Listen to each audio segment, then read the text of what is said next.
दोस्तों नमस्कार, स्वागत है आपका बड़ी खबर बड़े खुलासे में।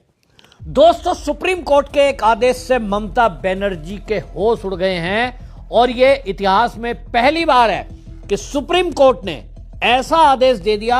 आर्टिकल 142 का हवाला देते हुए सुप्रीम कोर्ट ने यह कह दिया कि जो बंगाल में एसआईआर चल रही है, हमने महसूस किया है कि उसमें राज्य की सरकार रुकावट डाल रही है, जो अधिकारी हैं वो सपोर्ट नहीं कर रहे हैं और इसीलिए टाइम पर चुनाव नहीं हो पाएंगे यदि एसआईआर नहीं हो पाई। एसआईआर को हम किसी भी कीमत पर नहीं रोक सकते। एसआईआर जो हो रही है वो चुनाव आयोग बहुत बेहतरीन तरीके से करा रहा है और इसके लिए अब डेडलाइन जो चुनाव आयोग की तरफ से थी उसको इजाजत दे दी गई है कि आप पहली सूची, फाइनल सूची 28 फरवरी को जारी कर सकते हैं। चुनाव आयोग पहले से ही ये कह रहा था कि हम जो आपत्ति हैं उन पर बाद में सुनवाई करते रहेंगे, क्योंकि अभी अधिकारियों की कमी हमें दी है, राज्य सरकार ने हमें अधिकारियों को नहीं दिया है। तो जो पेंडिंग सुनवाई है, नोटिफिकेशन जो दिए गए हैं उस पर सुनवाई होती रहेगी, वो लिस्ट में ऐड होते रहेंगे। लेकिन फिलहाल 28 फरवरी को हमें फाइनल ड्राफ्ट घोषित करने का, जारी करने का आदेश दिया जाए। सुप्रीम कोर्ट ने चुनाव आयोग के इस आदेश को माना है और उनको कह दिया कि 28 फरवरी को आप बंगाल की फाइनल वोटर लिस्ट पब्लिश कर सकते हैं। अब जैसे ही ये आदेश हुआ, अभी तक मैं आपको बता चुका हूं 68 लाख वोट कट चुके हैं। 68 लाख वोट कट चुके हैं और इसके अलावा अभी आपको यह बता दूं कि 80 लाख जो अभी अनमेंड केस हैं, 50 लाख क्लेम है, ये अभी पेंडिंग है।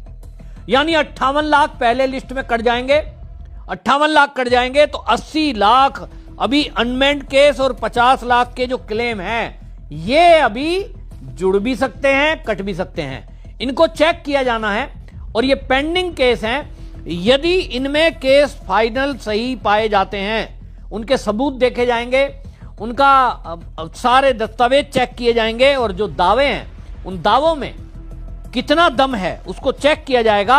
और ये आपको बता दूं कि ये 1 करोड़ 30 लाख नाम हैं। 1 करोड़ 30 लाख नाम अगर इसमें आधे भी कट गए तो ममता बनर्जी के होश इसीलिए उड़े हुए हैं कि ये बंगाल की वोटर लिस्ट में लगभग 1 करोड़ से लेकर 1.25 करोड़ नाम कट सकते हैं। अब ये ममता बनर्जी के होश इसलिए भी उड़े हुए हैं कि पूरी कोशिश उन्होंने एसआईआर को रोकने की जो सुप्रीम कोर्ट तक में भी उनकी नहीं चली। आप अंदाजा इसी बात से लगाइए कि मात्र 250 ऑफिसर इस सारे सुनवाई को करने के लिए ममता बनर्जी की तरफ से लगाए गए हैं, जिसमें अभी 80 लाख एलडी अनमेंड केस हैं और 50 लाख क्लेम आए लोगों की तरफ से। क्लेम किस टाइप के हैं? जैसे कि किन्हीं के अभी वोटर लिस्ट में नाम एसआईआर में नहीं था, फॉर्म 7 उनसे मंगाए गए हैं। फॉर्म 7 जो मंगाए गए हैं वो क्लेम है।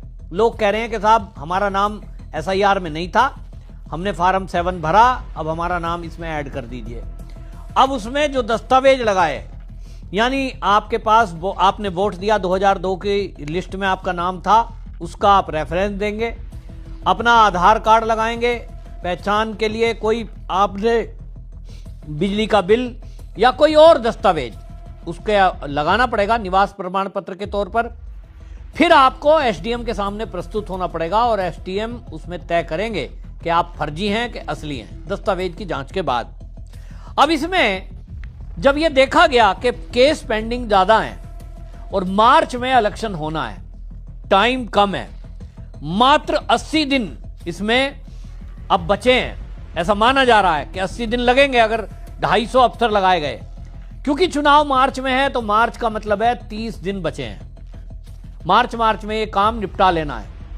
अब इसके लिए चुनाव आयोग की तरफ से सुप्रीम कोर्ट में गुहार लगाई गई कि मिलोड हमारे लिए ये छूट दी जाए कि हमें न्यायपालिका से, अन्य राज्य से अधिकारियों को बुलाकर ये एसआईआर प्रक्रिया के जो ये क्लेम है इनको चेक किया जाए। अब 250 अफसर अगर लगते हैं डिस्ट्रिक्ट जज तो उनको लगेंगे 80 दिन। 80 दिन का समय चुनाव में नहीं है, वो ओवर हो जाएगा और फिर यह संविधान का उल्लंघन हो जाएगा। और इसीलिए जो डिस्ट्रिक्ट जज हैं उनके अलावा अब सिविल जजों को भी एसआईआर के जो क्लेम है उसकी जांच में लगाया गया है। सुप्रीम कोर्ट ने उसके आदेश दे दिए हैं। सीजेआई जस्टिस सूर्यकांत, जस्टिस जयमाल बागची, जस्टिस विपुल एम पंचोली, इन्होंने बाकायदा जो ये आदेश दे दिया और उन्होंने कहा कि हमने महसूस किया है कि चुनाव आयोग को काम करने में दिक्कत आ रही है और इस दिक्कत को देखते हुए हमने ये फैसला किया है कि अब जो है ये पूरी जांच ये उड़ीसा और झारखंड के जिला जज और उनके साथ साथ जो सिविल जज हैं वो भी इस मामले में करेंगे। अब ये वेरिफिकेशन जो होगा तो निश्चित रूप से जब जुडिशरी से जुड़े हुए लोग और वो भी अन्य राज्य के आएंगे जिसमें झारखंड है और उड़ीसा है, तो ममता बनर्जी के टीएमसी के जो लोग हैं इनकी एक नहीं चलने वाली, क्योंकि ये जजों को नहीं धमका सकते, उनके साथ सुरक्षा रहेगी।